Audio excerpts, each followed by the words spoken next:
So we have three sets and we want to find A complement, B complement, C complement. To find A complement, I'm going to pick elements from the universal set that are not in A. Well, A, B, C, D are in A. So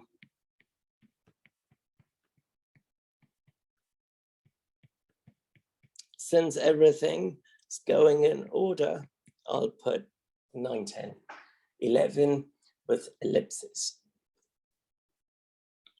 B complement will contain elements that are not in B. B has -2, -1, 0, 1, 2. So I've got to exclude that part. And that part is right here. If I got rid of that, I will have A, B, C, D, and numbers 3, 4, all the way up to 11.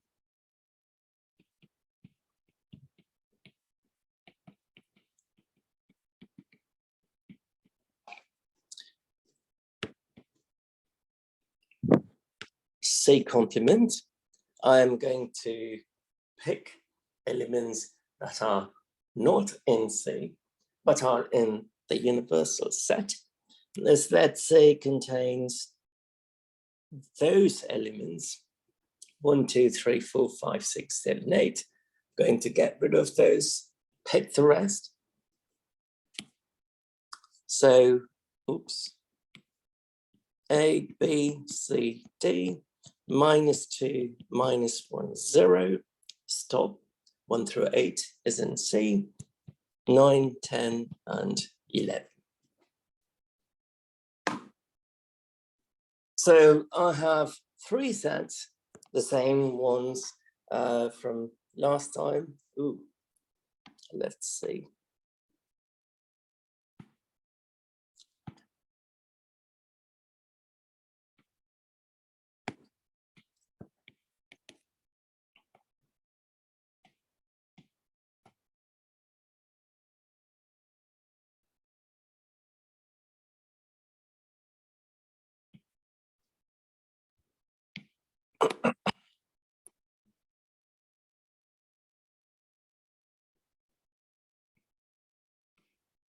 Okay, so I'm going to start with, let's start with A union B union C. The order doesn't matter how you do it.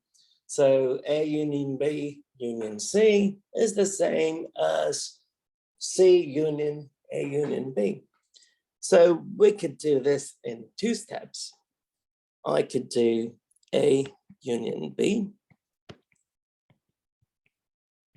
A, B, C, D, -2, -1, 0, 1, 2.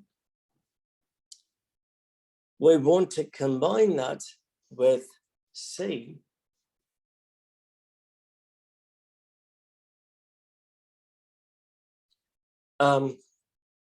So we will have A union B union C to be equal to whatever that we wrote for A union B. So A, B, C, D, -2, -1, 0. 1 and 2 are in C, as well as in A union B. I'm just going to write it once. Then move on to whatever that is in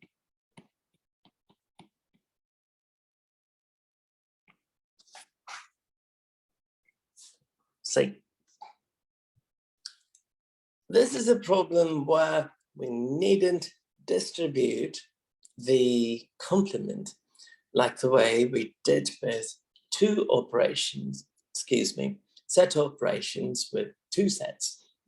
If you distribute, then you would have A complement intersect B complement intersect C complement. Now that is going to take a lot of time because we have to go back and find a complement, intersect B complement, then find the intersection with C complement. Why do all that?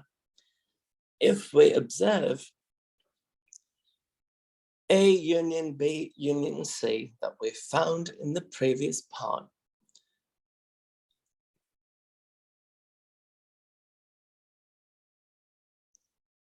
covers all of those elements in the universal set. And I'm asking for its complement, so I just have to pick elements that are not shaded in light red. So we get 9, 10, 11. In a problem like this, one can take multiple approaches. There are specific rules that people can use. I'm not going to get into those. I'm going to simply look at that part first, followed by that part, then find the intersection. A complement union B. We already have a complement which would be -2, -1, all the way up to 11 from earlier. So a complement is -2, -1, ... up to 11, every single number. So I want to find the union between a complement and B. So -2, -1, ... up to 11. B is a subset of A, so it's going to contain the elements in B. The next step is to find B complement union C. From earlier, we know B complement contained A, B, C, D, 3, 4, 5, all the way up to 11. C has 1, 2, 3, 4, 5, 6, 7, 8.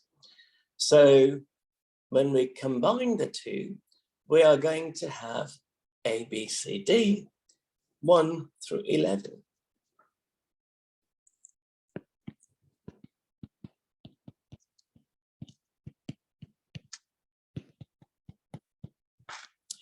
The last step is to find the intersection between the two. Well, what is common between the two? A, B, C, D is not in common. -2, -1, 0 is not in common, but 1, 2, all the way up to 11 is in common.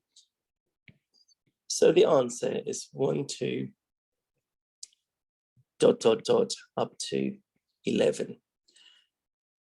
We've got to be careful with the ellipsis part. It comes with practice. If one is not comfortable in writing out the elements properly in ellipsis notation, it is better to write it explicitly. We already have a complement, you can see here, -1, -2, all the way up to 11. I can write B complement. We simply exclude -2, -1, 0, 1, 2. That would give us A, B, C, D. Exclude B. We will have 3, 4, all the way up to 11. We need C complement also. We have it already from earlier, so I'll write it again. That would contain A, B, C, D, -2, -1, and 0, 9, 10, 11. Using ellipsis notation might be confusing in this problem. A complement intersect B complement, we'll look for the common elements between the two. The only things that we see in common would be 3, 4, 5, up to 11 continuously. A complement intersect C complement will contain -2, -1, 9, 10, and 11.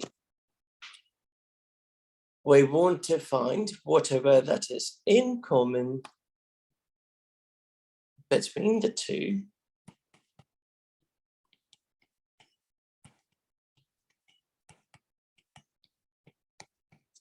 And naturally, the elements that are in common between the two are 9, 10, and 11.